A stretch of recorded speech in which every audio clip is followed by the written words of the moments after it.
This is Susan Wilbanks with blendedinsight.com. I am a holistic and integrative healing arts practitioner, an intuitive, and an energy healer. In this podcast, I share tips, tools, and suggestions that have helped me along my path in hopes of inspiring and helping you along yours. Let's get started with today's podcast topic. Hello, bright soul. Thank you so much for joining me on another podcast.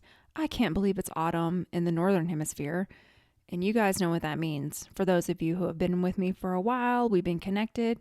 Winter is upon us, friends. And when the winter time comes, I'm going to do my very best not to complain about the cold weather. I'm going to do my very best. I think I've gotten better over the years. I really think I've gotten better, but I'm going to try to just hibernate and not bring everybody else down with my absolute distaste for the cold weather. I'm being playful about it, but yes, it is not my favorite time of the year, but that's okay. We have seasons change, and thank God that I have a beautiful home and I have heat and I have a car with heat and all of those things. So with that, I'm going to go into the topic for today, and embedded in this, I'm going to share a little bit about what brings this forward. So I'm going to talk about correction over comfort today, and for those of you who have been with me a while, you know I'm in the middle of getting tattoo removal. I have 2 little tiny tattoos that I got in the military. Nothing's wrong with the tattoos. I just don't want them. I thought it was a good idea at the time. My brain wasn't fully developed. I don't like the placement of them. You know, they're just flowers. It's really not that big of a deal. But I decided, I guess it's been over a year ago, that I was going to just get them removed. At first, I was going to get something else over them, and I went to a tattoo artist, and she said, if you don't like them, you don't like the placement, just get it removed.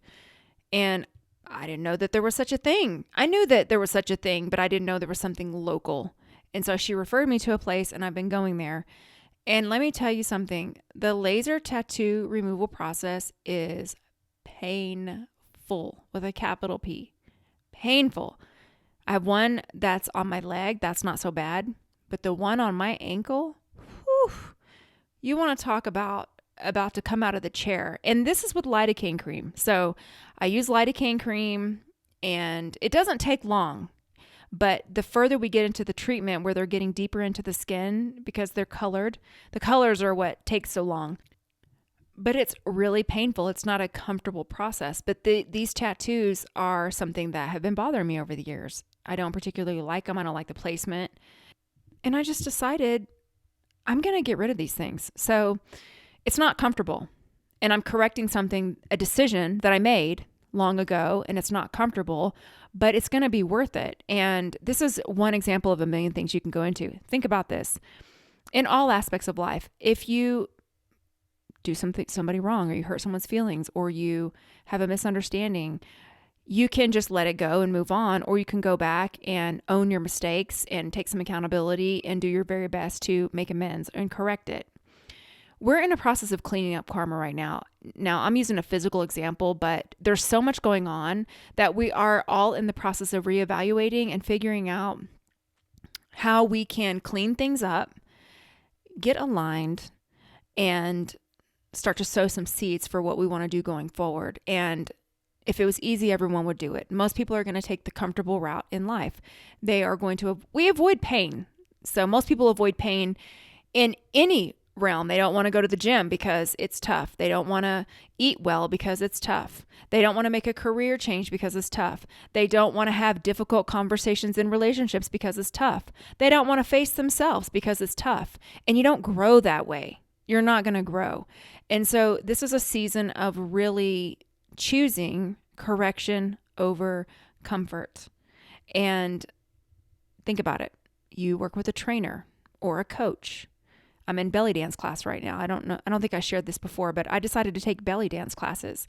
And there's a precision to the movements. So the instructor will walk around, and you think you're doing it right, and she'll move your hips in a certain way, and it is really tough. It's tiring because she's getting you to a precision where she wants you to build those muscles and really get muscle memory about these movements so that you can build on it. And you could just, okay, well, not take the correction or not take the suggestion and continue to do it incorrectly. But then down the line, things aren't going to turn out the way you want. And again, I'm using a simplistic example that can be applied to any area of life. Coaches, I used to play basketball. My free throw form. We used to have free throw form clinics, and my coach would come around and move my arm a certain way, and my shoulders would be burning because I'm not used to holding the ball that way. I'm not used to holding my arms that way. But when I built the muscle memory, the results came. Eating well. It's really easy to just grab convenience food. I'm guilty of this. You and I have talked about this. Sometimes we don't feel like eating well or cooking food or taking the extra effort, going the extra mile, like I talked about in a previous podcast. And I'm not saying don't give yourself a break, but when you are giving yourself a break in all areas of life, yet frustrated by the results you're seeing and frustrated about where your life is, you aren't doing the necessary things and making the necessary corrections to get the results you want. So you've got decisions to make is my whole point. We all have decisions to make. And we chose a path that not many people choose. This is part of the refinement process. And you can participate by refining yourself. I always tell people, no one is going to face me any deeper than I've already faced myself. I'm willing to look at myself on a daily basis when I'm opening myself up after I meditate, when I'm in prayer. And for me, I get a lot of downloads when I'm leaving the gym because I've worked my physical body. There's endorphins coming in. It's my quiet time. It's first thing in the morning. It's still dark outside. I get a lot of downloads after that. I also get a lot of downloads in my meditation practice during and after. But it can come in at any time when you're in alignment. And trust me, Spirit will check me if I've done something wrong that I need to clean up, or if there's an area that I'm not being honest in, I will be checked. And the other thing is, your close friends and family, not strangers on the internet or people that don't really know you that are projecting, there's a difference, but people that love you and that you're close to in your inner circle. Like I have an inner circle of friends and we're deeply connected and they know me really well. And one of them is really connected to Spirit. And then I have my daughter.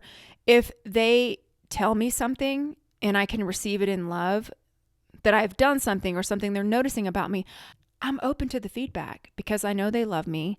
I know that they are looking out for me. And obviously I'm going to let everything go through my own filter. Not my ego filter, but my intuition is what I mean. But I'm open to that feedback because this is also how other people can see your blind spots. And again, I'm not saying people that are malicious or harmful. I'm saying safe people that you trust. You know, I'm that for other people and people are that for me in my inner circle. So that's another thing, just being open to it.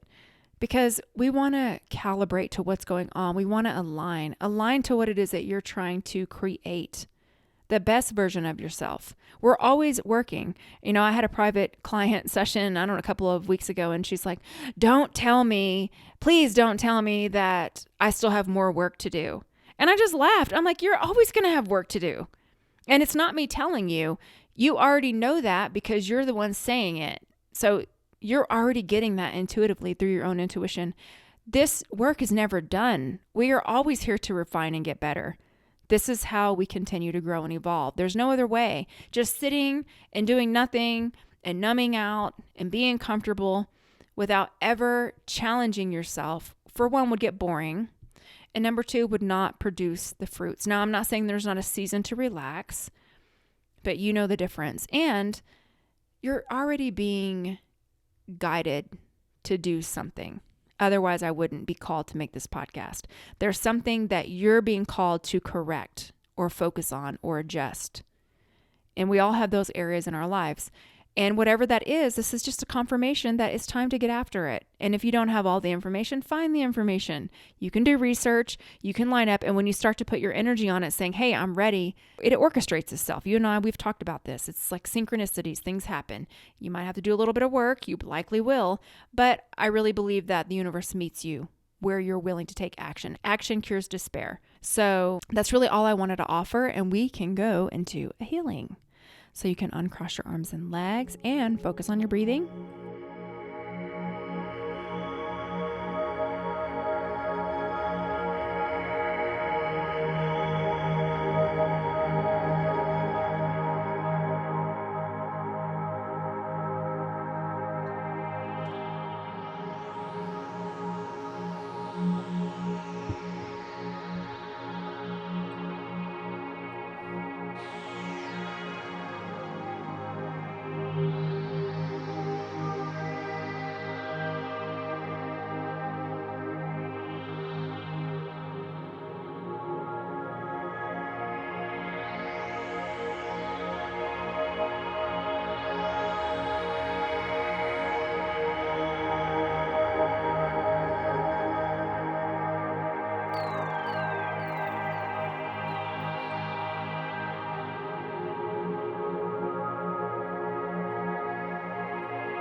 Okay, and so it is.